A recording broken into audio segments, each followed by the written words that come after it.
அந்த குழந்தை தாயினுடைய வயிற்றில் இருக்கும் காலத்து அதற்கு வளையலினால் காப்பணிவிக்க பெறுகின்றது. இப்படி ஒவ்வொன்றும் நம் முன்னோர்கள் காரணகாரியத்தோடு தான் செய்திருக்கின்றார்கள்.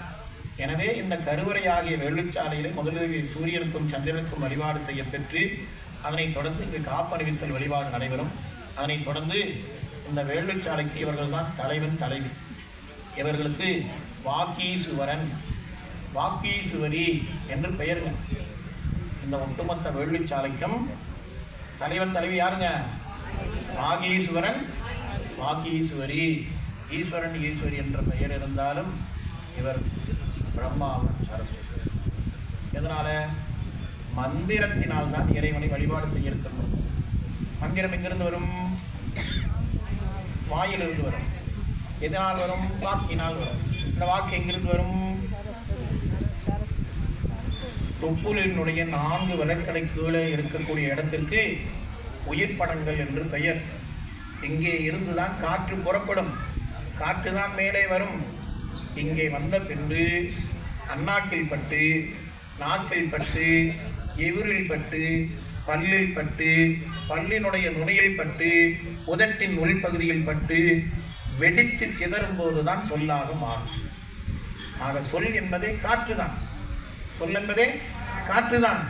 எனவே அந்த வாக்கிற்கு தலைவனாக இருக்கக்கூடிய வாக்கீஸ்வரனையும் வாக்கீஸ்வரியாக இருக்கக்கூடியவர்கள் இங்கே வைத்து வழிபாடு செய்ய பெற்று நாங்கள் சொல்லக்கூடிய வாக்கினை இறைவன் செவிமடுத்து கேட்க வேண்டும் என்ற விண்ணப்பமும், செவிமடுத்து கேட்ட இறைவன் நாங்கள் எல்லோரும் நன்றாக இருக்க வேண்டும் என்று அவர்கள் எங்களை வாழ்த்த வேண்டும் என்றும் நாம் திருமுறைகளை ஓதி வழிபாடு செய்ய இருக்கின்றோம். எனவே அந்த தலைவன் தலைவிக்கு வழிபாடு செய்த பின்புதான் வேள்விச்சாலையில் வழிபாடு தொடங்க வேண்டும். அப்படி தொடங்கப்பட்ட வழிபாடுகள் 4 கால வழிபாடாக நடைபெற இருக்கின்றது. முதல் காலம் என்றும் நாளை காலை 2ஆம் கால வழிபாடு 7 மணிக்கே தொடங்கிவிடும். 9 மணிக்குள் நிறைவாகிவிடும். 9 மணிக்கு மேலே திருக்குடங்கள் புறப்பட்டு திருச்சுற்று தெய்வங்களுக்கெல்லாம் திருக்குட நன்னீராட்டு பெருவிழா நடைபெற்றுவிடும். கிட்டத்தட்ட இங்கே இருக்கக்கூடியதில் 95% குடங்கள் நாளை காலை 9 மணிக்கு புறப்பட்டுவிடும். உங்களுக்கு யாருக்கு வாய்ப்பு இருக்கின்றது என்று தெரியவில்லை.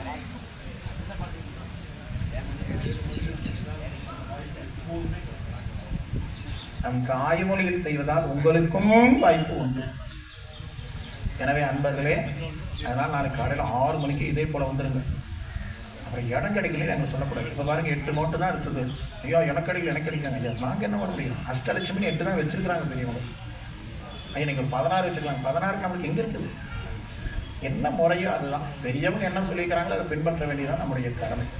அந்த வகையில் 8 நோட்டு தான் வைக்கணும்னு சொல்லியாச்சு.